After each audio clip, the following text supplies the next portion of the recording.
Olá, está no ar mais um Espaço Universitário, o programa da TV Câmara São Paulo que apresenta produções audiovisuais feitas por alunos de comunicação. Hoje vamos apresentar um doc feito por alunos de jornalismo da Universidade Embi Morumbi sobre o tradicional bairro do Bexiga, no centro de São Paulo.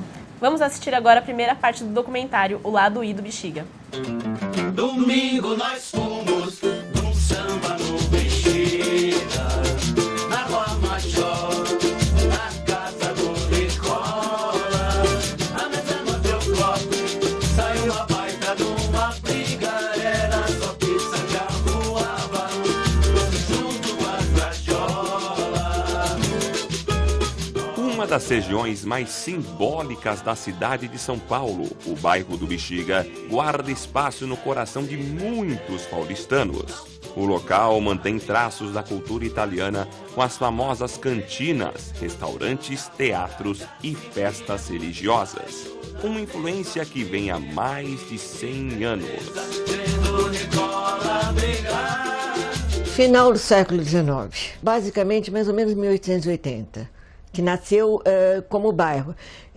Na verdade, que nasceu o loteamento, que ele foi empreendido, tá? Quer dizer, o bairro, o espaço está aí desde sempre, né? Aqui era uma região onde eram chácaras, não era nenhum bairro, aqui era periferia praticamente. E os italianos foram vindo e foram se alocando aqui e cada vez ia chegando mais italianos e o bairro então foi se formando exatamente com eles. Meus avós eram italianos, vieram da Sicília, vieram para o Brasil. Eu nasci nessa rua, 3 de Maio, família muito pobre, e a partir daí a vida da gente começou. Os italianos, eles foram vindo para cá por conta dos preços, a grande maioria foi vindo, não só dos italianos, mas das pessoas que vieram morar aqui no bairro por conta dos preços, e aí começou a ficar muito comum, o cara construía uma casinha de um quarto, sala e cozinha, 3 cômodos. E ele fazia recuado do alinhamento da rua. Aí ele conseguia juntar mais um dinheirinho, ele construía na frente. Ele fazia um armazém na frente, um espaço de comércio. Então, a grande maioria deles, eles sobreviveram a partir de comércio e de pequenos serviços. Os imigrantes italianos estavam chegando e os preços me parece que eram favoráveis e que muitos conseguiram comprar o lote porque os lotes eram pequenos, eram lotes já encaminhados para pessoa de baixa renda, porque São Paulo nesse momento, no final do século XIX, já se definiu, né? Os bairro que era destinado à elite e bairros que eram destinados a populares. Não dá para dizer que esta arquitetura ela tem uma influência italiana. O que havia, sim, era a presença de construtores italianos construindo, não só no bairro, mas na cidade inteira, tá? O que você vai encontrar que serviu de abrigo aos negros são os cortiços. Que eles foram construídos, eles foram meio espalhados, muito disfarçados no bairro inteiro, isso sem contar a região da Saracura, tá? Esses cortiços foram espalhados pelo bairro inteiro. Apesar de serem esquecidos em muitos momentos em que a história é contada, os negros estão presentes no Bexiga ainda antes da chegada dos italianos. Quer dizer que o loteamento começou um pouco antes do término da escravidão, né? 1878 e 1888. Agora, eles já estavam instalados na Saracura, independentes de loteamento ou não loteamento, porque ele era um espaço que permitiu esconderijo e ficaram ali. E deveriam ter outros cantos também na cidade de São Paulo que eles pudessem se esconder. E após 1888, aumentou o número de negros escravos que vieram do interior de São Paulo para a capital. E todos eles priorizaram as baixadas para se instalar. A Baixada do Glicério, a Baixada do Bexiga e outros locais que inclusive são hoje os espaços onde surgiram as escolas de samba.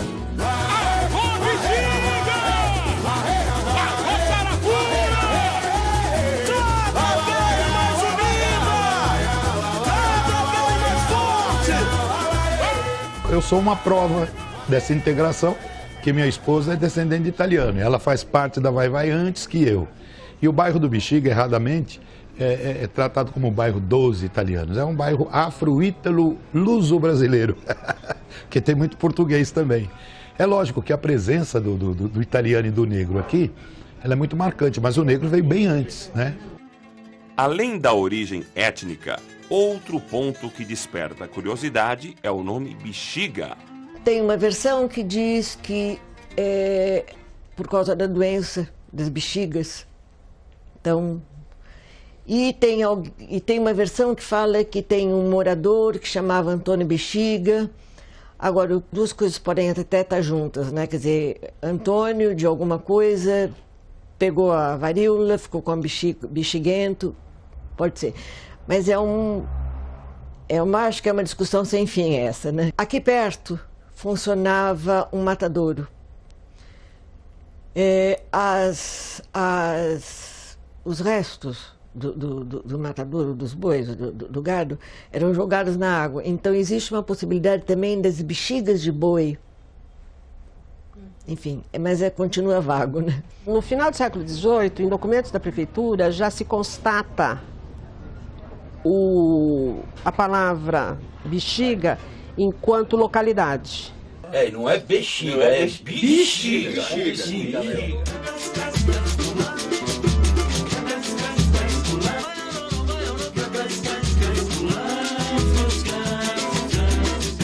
Então, os italianos foram a força que fizeram esse bairro se formar, né? E ser o que é hoje, na verdade. E com isso, eles vindo para cá, eles foram sentindo assim muita falta daquela devoção que eles tinham pela Madonna lá da região deles, né? Então aqui tinham várias colônias, não eram só os calabreses, não. Muitos calabreses que tinham a devoção por Nossa Senhora Quiropita, que tem lá em Rossano, na Calábria. Aqui não tinha igreja, aqui não tinha uma capelinha, não tinha um lugar para rezar. E eles, com muita falta que eles sentiam dessa devoção, eles mandaram fazer uma imagem de Nossa Senhora Quiropita lá em Rossano. Da imagem da santa, a fé motivou a construção da igreja, local onde todos os anos se realiza a famosa festa da Quiropita. A igreja Nossa Senhora da Quiropita foi muito forte. E essa tradição, pensando que o italiano era muito religioso, era principalmente, não vou falar no presente, não vou saber dizer, era muito religioso, isso tudo foi muito alimentado. Mas quando a gente pensa em classes médias e baixas, a fé é uma coisa importante para manter as pessoas em pé. Em abril, por exemplo, nós temos a festa que é a procissão de São Benedito. E se envolve todo mundo, as cantinas, a padaria, a basilicata, a escola de samba Vai Vai, os artistas do bairro, todo mundo se envolve nisso. Se você passar na rua Luiz Barreto, que é o fundo da igreja Quiropita, onde tem as obras sociais, você vai ver uma imagem de Nossa Senhora Quiropita que foi doada por nós, pela escola de samba Vai Vai, que a gente usou num desfile. E o que é que nós vamos fazer com aquela imagem, com aquela ideia muito bonita, uma escultura muito bonita, nós doamos para a igreja Quiropita. Além da fé, outra marca da cultura italiana presente no Bexiga é a gastronomia. As famosas cantinas se espalham pelo bairro. A mais antiga está presente desde 1907. Você falar no Bexiga, todo mundo vai pensar em massa. Quem é que quer comer uma boa massa, pensa, eu vou para o Bexiga para comer. Então, nós temos muitos restaurantes bons no Bexiga, e assim, famosos até, que o pessoal vem realmente para comer uma boa massa. Né? Um bom molho, ainda tem muitas cantinas que mantêm aquele molho da mama de tomate mesmo, bem temperadinho, bem feito. Eles explicam isso, né? A massa feita em casa, o molho feito em casa, então toda uma especialidade própria, né? Então acho que aí que está o charme da coisa, que mantém alguma das especialidades, né? Se a gastronomia do Bexiga já é uma referência para a cidade de São Paulo, a festa de Nossa Senhora de Aquiropita atrai turistas de todo o Brasil para provar do tradicional macarrão até as saborosas fogaças. A pessoa que vem para a cidade de São Paulo e lembrar de macarronada e lembrar da festa de rua, da quermesse, ela vai relacionar com Bexiga, não tem jeito. Hoje a gente tem uma festa que passam de 250 a 300 mil pessoas em 10 noites. É uma festa muito grandiosa. Dizem que é a maior festa popular italiana do Brasil. E como a Itália é um país de forte tradição gastronômica, de apego à gastronomia, de paixão pela mesa, qualquer festa, até mesmo uma festa que é de uma santa, da Nossa Senhora da Aquiropita, uma festa que acontece em frente a uma igreja, tem cumilança. O pecado da gula não pode faltar em qualquer celebração italiana que seja.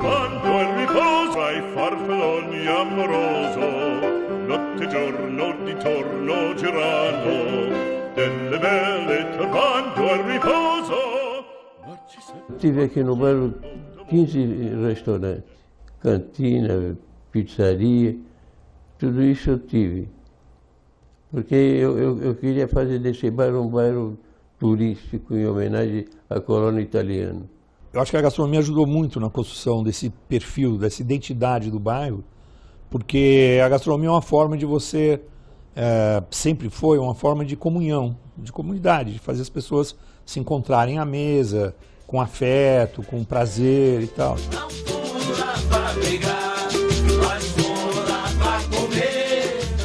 Bom, daqui a pouco vamos assistir a segunda parte do documentário, mas agora vamos bater um papo com a jornalista Gabriela Barreto, uma das autoras desse documentário. Seja bem-vinda, Gabriela. Obrigada. Como surgiu a ideia de falar sobre o bairro do Bexiga? Bom, nós tivemos cerca de um mês para fazer toda a pesquisa, para decidir qual é o nosso tema. Nós tivemos, acho que 3 aulas antes da primeira orientação que nós deveríamos decidir qual seria o tema.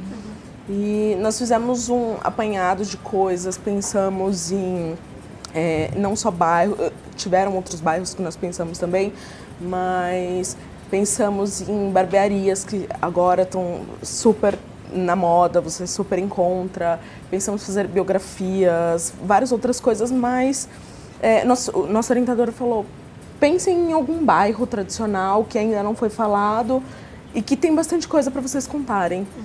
E então, eu sou uma pessoa que frequenta bastante o bairro e a gente acabou conversando, chegamos ao Bexiga. Legal. Legal, e algum integrante do grupo mora lá? Não. Todos nós moramos fora, mas como é um lugar bem... tem várias coisas para você fazer, restaurantes, teatros. Eu, por exemplo, estou sempre por lá, por aquela área. Então, apesar de não morarmos, a gente convive muito lá. E por que o nome lá do Bexiga? Foi engraçado. O nome foi uma das últimas coisas que nós demos ao documentário. A princípio, nós pensamos em Bexiga, história e cultura. Só que não era uma coisa que estava nos agradando. E um dia, eu e Rubens, que é um outro colega que fez o documentário, nós fomos fazer imagens de passagem e a gente encontrou essa frase escrita, o lado B do Bexiga.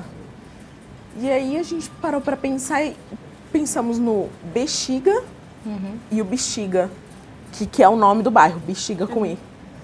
E aí a gente parou para pensar e falou assim, não, por que a gente não mostra o lado diferente? Não só o lado italiano, mas a gente mostra muito além, como o afro, o teatro, outras coisas que tem. Então, a gente decidiu dar o ênfase nessa diferença. O I é a diferença do Bexiga. Legal. E vocês contam histórias de várias pessoas, né? Sim. Como foi encontrar esses personagens? Cara, tem pessoas que foram super fácil e teve outras pessoas que a gente conseguiu através de outras. Uma pessoa que a gente... um historiador que nós chegamos para conversar, aí ele falou, olha, eu não vou poder te ajudar porque eu não entendo muito sobre o bairro, mas eu conheço uma pessoa que pode te ajudar. Legal. E uma dessas pessoas era uma que estava na nossa lista de pessoas que nós deveríamos entrar em contato para entrevistar. Então, meio que uma foi puxando a outra. Todas têm um elo entre si. Então, uma foi puxando a outra. Isso é muito legal. Sim. Além dessas curiosidades, vocês trouxeram um pouco dessa parte histórica, né? Sim. Como que foi essa parte de pesquisa histórica? A Célia, que é a nossa entrevistada, que é historiadora, ela escreveu muitos livros sobre o Bexiga e nós usamos praticamente, para a nossa parte teórica, foi essencial. Foi muita coisa que nós usamos de base, de referência. Inclusive, ela foi uma das nossas... Nós conseguimos entrevistá-la. Outra é a Sheila, que falou sobre... que estuda assiduamente o bairro e tinha fatos históricos que a gente nem fazia ideia. Ela não tinha livros escritos, mas foi uma das coisas que a gente pôde usar em parte de pesquisa. E quais foram as referências bibliográficas que vocês tiveram? Nossa, nós tivemos várias. Assim, de cabeça é um pouco difícil lembrar, mas a Célia foi... Eu acho que nós usamos 3 a 4 obras dela. 4 pessoas que falavam sobre o bairro do Bexiga e algumas que falavam sobre o bairro da Bela Vista, mas também focavam um pouco naquele miolo que é o Bexiga. E as imagens históricas que vocês usam no documentário, vocês conseguiram como? Foram todas de acervos, muitas delas do Walter Taverna, que é um morador antigo do bairro, tinha e disponibilizou pra gente, e outras nós conseguimos na internet, em livros. Basicamente foi na internet, mas o Walter ajudou bastante a gente com imagens antigas de quando ele chegou A Sheila também, a Sheila tinha acho que 20 anos, quando ela foi começar a estudar o bairro, que era totalmente diferente do que é agora, ela tinha várias fotos que ela nos disponibilizou e a gente pôde inserir no documentário. Em questão dos equipamentos, da edição, a faculdade ajudou em alguma coisa ou não? Sim, todos... acredito que só uma entrevista nós fizemos sozinhos, sem o técnico da faculdade. Todos os equipamentos foram da universidade. Como as entrevistas eram feitas durante a semana, geralmente no período da tarde, os técnicos iam com a gente, então houve entrevista que foram disponibilizados 2 técnicos, dois equipamentos pra gente poder fazer a gravação, que foi o caso do Demônios da Garoa, e a faculdade ajudou, foi essencial, porque sem eles a gente não ia conseguir fazer sem os equipamentos. Legal. Legal, como foi se revezar, assim, cada uma função? Qual era a sua função no documentário? Na verdade, eu fazia tudo. Assim, no que precisassem de mim, eu estava lá fazendo. Mas eu ficava mais na parte de direção.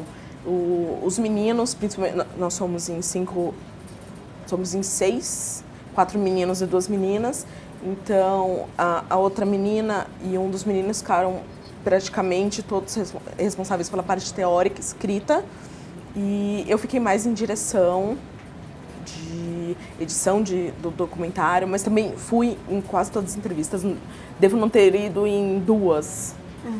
E eu sempre acompanhei, porque o importante de você fazer as entrevistas é que quando você vai editar, você sabe exatamente o que colocar. É verdade. Porque tá tudo na sua cabeça, você sabe o que aquela pessoa falou. E quando você vai fazer o roteiro, tá na sua cabeça, nossa, eu posso colocar essa parte porque tal pessoa falou isso e vai se encaixar perfeitamente fácil, né? E eu vou conseguir fazer uma ligação com outra pessoa. Então, eu também fiz questão de estar presente por isso, mas havia mais revezamento entre as outras pessoas, porque na época eu estava desempregada, então eu tinha essa disponibilidade.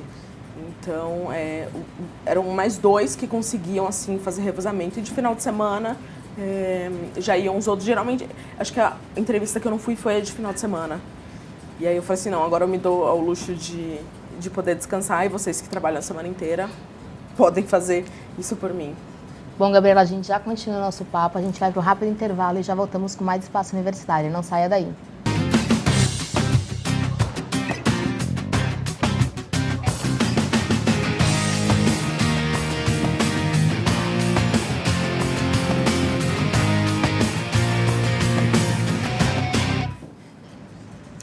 de volta com o Espaço Universitário e hoje estamos falando um pouco mais sobre o bairro do Bexiga. Vamos assistir ao final desse trabalho? Roda aí, o lado I do Bexiga.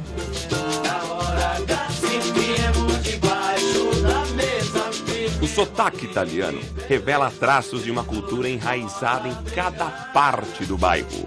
Uma característica forte do Bexiga é a convivência comunitária. O Bexiga, ele mostra bem o que é São Paulo, né? Um pedacinho da cidade ali que tem características de centro, que é o centro da cidade de São Paulo, então com diversidade cultural, com boemia, ao mesmo tempo, tem todas as características de uma cidade interior. Tem a vida comunitária, as pessoas se conhecem, as famílias ainda se integram. Então, acho que assim, tem uma representatividade de tudo que a gente tem na cidade ali no Bexiga, ainda até hoje, né? O tempo meu foi demais. Muita família. Era muita amizade, principalmente no Natal, que você via aquele amor dos italianos. Você via coisa bonita mesmo. Você entrava na casa da pessoa, era aberto a casa. Você ia lá, se servia. A característica comunitária, tão famosa no bairro, também se confunde com suas origens. Região que ainda demonstra marcas dos negros italianos, atualmente tem uma crescente diversidade social. Teve uma mistura cultural ali também muito positiva, né? A feijoada, enfim, o samba na rua. Acho que é um bairro que... O resumo de tudo isso que a gente está falando um pouco é esse bairro mesmo da diversidade, é esse bairro dessas misturas que acabaram se integrando ali, fazendo algo diferente, mais mágico do que... Enfim, talvez, do que nas outras localidades da cidade que são mais segmentados, né? Não é que é errado falar que é o bairro dos italianos, né? Mas ficou essa marca, né? E é interessante também, é muito bom. Também a gente fala um pouco de italiano, mas o que? Aqui você vê o negro falar com sotaque italiano. Mas que cazzo! Essa ocupação de gente pobre, enfim, que vai multiplicando o uso do espaço, diversidade étnica, além dos italianos, além dos negros, espanhóis, portugueses, alemães, enfim, é uma diversidade muito maior do que parece, tá? E eu percebo essa diversidade hoje infinita. Pelas ruas, as cantinas, mesas de bar e as rodas de samba dividem espaço com belos teatros. Tudo isso revela o lado boêmio que fez história no bairro. São mais de 40 casas de espetáculos, 15 cantinas, 21 pizzarias, 4 padarias típicas italianas e inúmeros bares e casas noturnas. Para mim é o bairro mais importante, né? É um bairro de resistência e tem que continuar sendo resistência da nossa cultura musical, gastronômica, artística em geral, né? Então aqui você tem as cantinas, tem a religiosidade, que é a nossa santa, a nossa padroeira, Nossa Senhora Quiropita. Temos a escola de samba Vai-Vai, que é a escola mais popular de São Paulo, né? Não vou dizer que é a melhor, mas é a mais popular. É a mais popular realmente. E os teatros, a gastronomia. Então o bairro do Bexiga, como dizia o Guga de Oliveira, que fez até um documentário, Broadway Bexiga. Onde o teatro de grupo no Brasil começou, você pode dizer que foi no Bexiga. Eu acho que isso que é muito importante, assim, os grandes grupos, as grandes personalidades que começaram ali no teatro, passaram ou começaram no Bexiga. Então isso é muito importante. O como aquele lugar, aquele entorno deu espaço para tanta arte e para tanta variedade. Vários dos atores que estão hoje, que estão saindo, inclusive, da Globo hoje, enfim, o pessoal mais velho, passaram por aqui. Bom, todos os grandes atores, né? De Fernanda Montenegro, a própria Nidia Alice, a Maria Alice Vergueiro, conhecida pelo Tapa na Pantera, mas que é muito mais do que isso, que está ativa hoje. Eu acho que todos os grandes atores passaram e passam por lá ainda, né? Porque é um teatro que vive. Há muito tempo que eu trabalho com musical e sempre nesse bairro. Claro, eu fiz alguns outros espetáculos em outros teatros mais afastados, mas a base onde eu comecei mesmo, que foi no Teatro Renault, antigo Teatro Abril. Sempre que a gente passou por aqui, uma coisa muito importante aconteceu nas nossas carreiras, assim, sabe? Então eu creio que o Bexiga ele tem uma energia cultural, teatral dos atores, não sei o que tem aqui, que não como rito de passagem, mas acho que é uma bênção. Não tem como você falar em teatro em São Paulo sem lembrar do bairro do Bexiga. O bairro do Bexiga sediou os maiores espetáculos, os mais polêmicos da época. O TBC no bairro da Bela Vista, né, o Teatro Brasileiro de Comédia, foi o primeiro teatro, foi na Bela Vista. O Ruth Escobar, que é um teatro ainda muito tradicional, Sérgio Cardoso, vários teatros pequenos nasceram ali no bairro do Teatro Oficina, enfim. Então não tem como você desvincular a história do teatro da história da Bela Vista e a frequência dos artistas no bairro do Bexiga também. A história viva, né, do teatro de São Paulo aqui. Não só os teatros, mas os atores, eles vivem nessa região, né? Toda a parte de diversão mesmo e convivência entre os atores está aqui. É claro que numa cidade como São Paulo, hoje a gente não pode dizer que, nem sei se ele cedia hoje o maior número de teatros da cidade. A gente tem teatros espalhados por toda a cidade, o que é super positivo e correto, inclusive, porque as pessoas estão nos locais mais distantes, né? Agora, que talvez eu seja suspeita para falar, mas que é muito mais charmoso o teatro na Bela Vista até hoje, porque guarda essa característica cultural, né? Isso é inegável. A história do teatro está intimamente ligada à história do bairro do Bexiga. E hoje nós pegamos praia nas gramas do jardim. E pra esquecer, nós cantemos assim.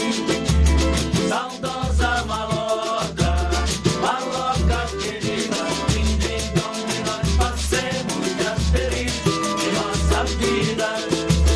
Saudosa maloca, maloca querida, onde nós passemos dias felizes de nossa vida. Ícone no Bexiga. Adoniran Barbosa ganhou um busto na Praça Dom Orione, tornando-se uma das personalidades mais importantes no local. O Adoniran nunca morou no Bexiga. E era tido como poeta do Bexiga. Ele ficava aqui tomando os vinhos dele, comendo os pão italiano, né, aquela coisa, tomando as cachaças. Era um bairro boêmio, né? O Bexiga é um dos grandes bairros de São Paulo, né? E o Demônios da Garoa está inserido dentro desse contexto de um grupo musical que canta os bairros de São Paulo. Através da música, ou seja, melhor, as músicas contribuíram para essa construção identitária do bairro. Acredito que é muito disso, do Demônios da Garoa retratar toda essa trajetória. Quando você escuta determinada música da Adoniran Barbosa com o Demônios interpretando, você consegue fazer uma viagem no tempo. Tem uma música dele que eu acho que é a cara, diz Saudosa Maloca. Quando ele vai falando, ele foi um cronista da cidade. E essa Saudosa Maloca se adequa muito bem ao Bexiga. E até porque me parece que ele escreveu essa música, eu não sei se final dos anos 40 ou 50, um momento onde ainda não havia sido tombado o bairro, quando muitas das casas que havia no bairro foram derrubadas e construíram prédios. São prédios muito altos, mas são prédios que a gente andando, a gente percebe que são prédios mais antigos. Ele conseguiu, Saudosa Maloca, ele conseguiu dar a cara para o bairro. Eu acho que é a música que mais fala do bairro, que mais traduz o que foi o bairro nessa fase de mudança. O Demônios trabalhou muito, nós trabalhamos muito em São Paulo, né? Então o Bexiga não poderia ficar de fora desse contexto todo aí, da trajetória do Demônios da Garoa. O Bexiga é um símbolo para o samba paulistano. E além de Adoniran Barbosa, o bairro é o lar da escola de samba Vai Vai. Fundada ainda nos anos 30, a Vai Vai, conhecida como a Escola de Samba do Povo, nasceu no bairro e é detentora de 15 troféus, sendo a maior ganhadora dos desfiles de carnaval de São Paulo.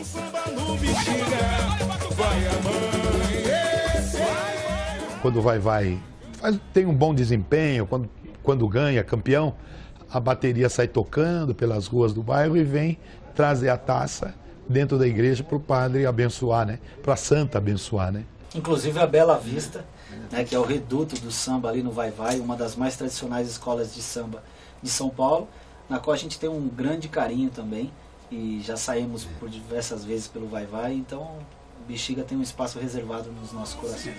A escola, desde o século XX, é referência no aspecto social para o Bexiga. A conexão da Vai-Vai com a igreja do bairro atesta a intensidade da convivência no local. A gente sempre teve esse vínculo forte. Por exemplo, muitas vezes eles mandam baianas, a porta-bandeira deles, na nossa procissão, para homenagear. O Tobias, que é da Vai-Vai, toda a procissão ele vem cantar para Nossa Senhora. Você entendeu? Então a gente tem. E outra coisa que acontece, que os padres aqui, quando eles, antes deles irem, eles fazem uma celebração antes do carnaval, uma celebração, e os padres, sempre algum padre daqui vai lá e abençoa para que tudo corra bem. Eu perdi até acho que quase 30 anos, eu canto em toda a procissão, antes da santa adentrar, é tradicional eu cantar Ave Maria, que é uma canção popular, né? Ave Maria, dos seus andores, rogai por nós, os pecadores, abençoai esta terra morena, seus rios, seus campos e as noites serenas, abençoai as cascatas e as borboletas que enfeitam as matas, Ave Maria, por aí vai. E aí as Conchetas choram, fala como canta bem esse mocinho. É a mesma música, quase 30 anos. O Bexiga é um dos bairros mais tradicionais da cidade. Seu significado imprime a vida paulistana como um todo. Para aqueles que moram e convivem no local, o seu significado é ainda maior. Eu tenho o Bexiga como o bairro mais importante de São Paulo. Ele está no coração do paulistano, ele faz parte da história de São Paulo, né? Tudo girou em torno aqui do bairro do Bexiga, né? A história de São Paulo e boa parte da história do Brasil também. Não é uma característica só estética, não é uma característica de centro de cidade. Quando você caminha no bairro da Bela Vista, o bairro ainda resguarda esse carinho entre os moradores. Então, as pessoas são acolhedoras, as pessoas ainda te olham no rosto, ainda perguntam o que você está fazendo, ainda te acolhem. Eu acho que o Bexiga é um bom exemplo de uma cidade saudável. O fato de uma cidade brasileira ter uma região, ter um bairro onde os estrangeiros, os seus descendentes se sentem à vontade e se integram com a cidade. Né? Eu fiquei aqui, fiquei uns 3 anos fora. Ah, não dá. Eu ficava aqui e não queria ir para cá. Não tem condições. Quando eu saí, todo mundo reclamou também lá. Mas meu coração é do Bexiga, não adianta. O bairro do Bexiga é tudo, é minha vida toda. Eu passei desde a infância até de adulto, agora para a velhice, eu estou aqui nesse bairro. E venho lutando para defender esse bairro, venho fazer o centro da gastronomia italiana. Eu quero o dia que eu morrer, que me ponha a bandeira do bloco de esfarrapado em cima do caixão, que eu fico contente. É essa a minha alegria, é ver minha comunidade, não abandonar a comunidade. A pessoa vem e se apaixona, mas tem que vir, a gente não sabe muito explicar, né? Meu pai dizia assim, o Bexiga é um estado de espírito. Quando você está no Bexiga, você sabe que está no Bexiga. Então, se você estiver no meio da 3 de maio e ligar para um amigo, você vai falar, eu estou no Bexiga. Se você estiver um pouquinho mais para cima ali, né, Eugênio de Lima, você vai falar, estou na Bela Vista. Mas eu creio que, assim, quem não passa pelo Bexiga, eu acho que não é feliz, assim. A importância do bairro para cada morador, das casas, da arte, do samba, da comida, da alegria e da relação entre cada um, só poderia ser definida em uma música. Quem nunca viu samba amanhecer, vai no Bexiga pra ver, vai no Bexiga pra ver. o samba não levanta mais poeira. Asfalto hoje cobriu nosso chão. Lembrança eu tenho da saracura. Saudade eu tenho do nosso cordão. Bexiga hoje é só arranha-céu. E não se vê mais a luz da lua. Mas o vai-vai está firme no pedaço. É tradição e o samba continua. Que legal, né, Khadija? Você conhece o Bexiga? Não conheço. Deu vontade, né? Deu. A Gabriela continua aqui com a gente para falar um pouco mais sobre o documentário. Falando agora sobre a linguagem do documentário, Gabi, quais foram as referências de vocês? Bom, referência, eu acho que nós não assistimos muitos documentários. Eu acho que foram mais profissionais, não me lembro de nomes, mas eu devo ter assistido alguns profissionais para poder entender um pouco dessa passagem de corte seco, mas foi essencial a orientadora, porque ela sentava com a gente, marcava 7 horas da manhã, ia com a gente, ficava lá até as 10 da manhã, falando, não, isso tem que mudar, isso tem que melhorar. Então, a orientação dela foi essencial. A Eliane é uma pessoa e uma profissional incrível. Então, assim, nós não poderíamos ter escolhido outra pessoa para nos dar tanto gás para conseguir fazer o que a gente fez. E a gente nunca imagina como é feito o documentário antes de realmente começar a fazer, né? Exatamente. E é muito difícil, é muito trabalhoso. Tanto que, a princípio, ela falou, olha, geralmente nós reservamos 40 horas para fazer edição. Só que não é 40 horas, é bem mais, é muito trabalhoso. Você acha que você já tem todas as imagens de passagem que você precisa, todas as imagens para cortes secos, mas não, você não tem. E aí você precisa voltar, você tem 2 dias para entregar e ainda tem alguma coisa faltando, aí você tem que caçar nas coisas que você tem ou pegar a câmera e voltar no lugar para gravar. E quanto tempo de material bruto vocês tiveram? Nossa, nós tivemos bastante tempo. Nós tivemos uma entrevista de 1h30. Caramba! Que no final nós tínhamos até 30 minutos, acabamos ficando com 26. Mas acho que umas 10 horas, se não mais. Caramba. Porque tivemos entrevistas longuíssimas, assim, com conteúdos que nós poderíamos colocar o tempo inteiro, mas tem que criar. Tem que enxugar. Tem que enxugar, exatamente. E durante as entrevistas, vocês sentiram que os personagens se emocionaram muito quando eles falavam do bairro?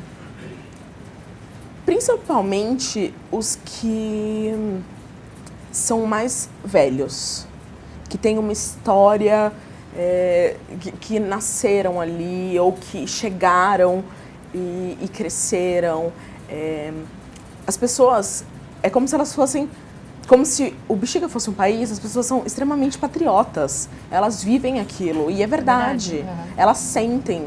Não é como no meu bairro, por exemplo, que você mal fala com um vizinho. Não, lá são eles... bem unidos, né? É como se fosse uma das entrevistadas, a Paula, ela fala exatamente isso. É como se fosse o interior dentro da cidade grande. Porque assim, as pessoas se adoram, se conhecem, todo mundo conhece todo mundo vai na festa da Quiropita juntos, um vai passar o Natal na casa do outro, vai no aniversário. Então, assim, eles são uma família. É um lugar pequeno, com muita gente, e eles são uma família. Isso é muito legal. Vocês acabaram criando uma conexão também com o bairro? Sim. Sim, até hoje, às vezes a gente troca mensagem e fala, vamos comer no restaurante do Walter, que é um rodízio de massas muito bom. A gente tem isso. A gente acaba se apegando porque foi tanto tempo, a maior parte das nossas entrevistas foi dentro do bairro. Uhum. Então, assim, uma ou outra de uma pessoa que não mora mais, mas que tem uma história gigante, ou Demônios da Garoa, que do outro lado da cidade, mas a maior parte das nossas entrevistas foi no Bexiga, em lugares super tradicionais, tipo do bairro mesmo, que uma delas, não, 2 delas foram feitas dentro do museu. Então a gente estava vivendo aquilo enquanto a gente fazia. Era como se vocês morassem lá naquele tempo, né? Sim, com certeza. Você falou agora do Demônios da Garoa, né? Como que foi gravar com eles? Foi incrível. Eu posso dizer que foi o momento que meus olhos brilharam, porque eu não achei que nós fôssemos conseguir. Mas quando eu mandei e-mail para a assessora, eu descobri que eles são super acessíveis, super abertos a fazer entrevistas universitárias. Inclusive, houve um documentário sobre o Demônios da Garoa, também da Imbi Morumbi. E eles são super abertos a isso, eles são super queridos, responderam todas as nossas perguntas, super abertos, falaram dos integrantes antigos. Eles foram, assim... E vê-los cantar, eles falaram, e aí, que música vocês querem que a gente cante? Legal. E aí a gente pediu, e eu fiquei, gente, que incrível! E foi engraçado que nesse dia foi um técnico diferente do que ia sempre. Nós tínhamos um técnico que sempre ia com a gente, e naquele dia, por ser à noite, ele não conseguiu. O técnico que ia não conseguiu. E ele falou assim, nossa, eu vi na melhor entrevista. Foi incrível. O outro deve ter ficado chateado, né? Que pena!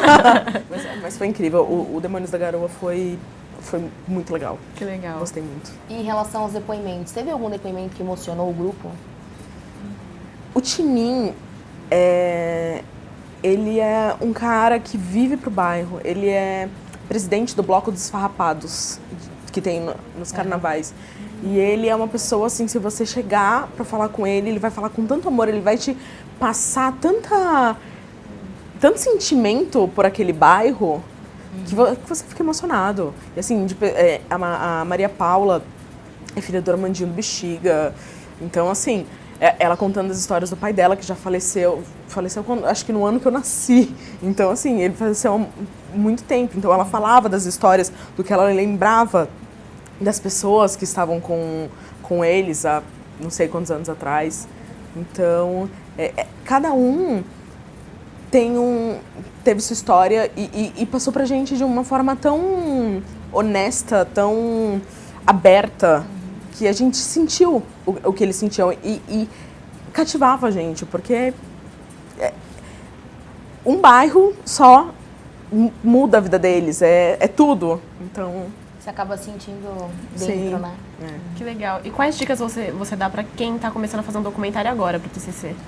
Muita paciência, porque é um trabalho muito difícil, mas quando você acha que é suficiente, nunca é o suficiente. Você sempre pode fazer mais, você sempre pode fazer uma pergunta a mais, você sempre pode fazer uma imagem a mais, porque vai chegar uma hora que às vezes você fala, não, foi o que eu falei, tá tudo, você tem tudo, mas às vezes você não tem.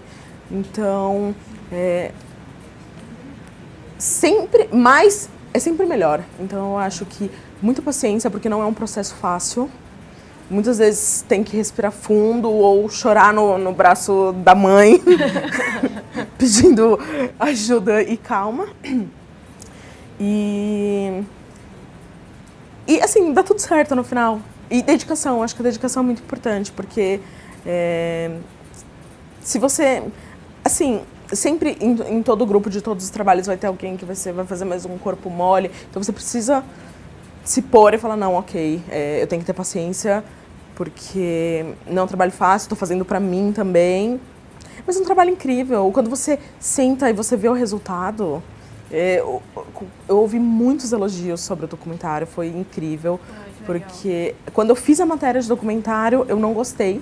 Eu fiz um documentário de 5 minutos e ficou péssimo. Ah, você já tinha feito um documentário? Já tinha feito, mas assim, pra matéria mesmo de documentário, tinha tido só 5 minutos. E não gostei, não foi bom. As gravações não foram feitas da maneira certa. Mas eu não achei que eu faria um documentário no meu TCC e acabei fazendo, foi incrível. Serviu de aprendizado, né? Exato. Bom, o nosso programa está chegando ao fim. Gabriela, parabéns pelo trabalho. Obrigada. Muito obrigada pela participação. Você quer deixar algum contato? Sim, quero deixar meu e-mail, gabriela.bbs@outlook.com. Obrigada, Gabriela. Obrigada a vocês. E se você produziu algum documentário durante a faculdade e quer ser o próximo a participar do programa, envie o link para o e-mail tv@câmara.sp.gov.br ou em nossa página no Facebook, facebook.com/espacouniversitariosp. O documentário vai passar por uma avaliação e se você for aprovado, a gente entra em contato. Boa sorte. Até a próxima semana, pessoal. Tchau, tchau. Tchau, tchau.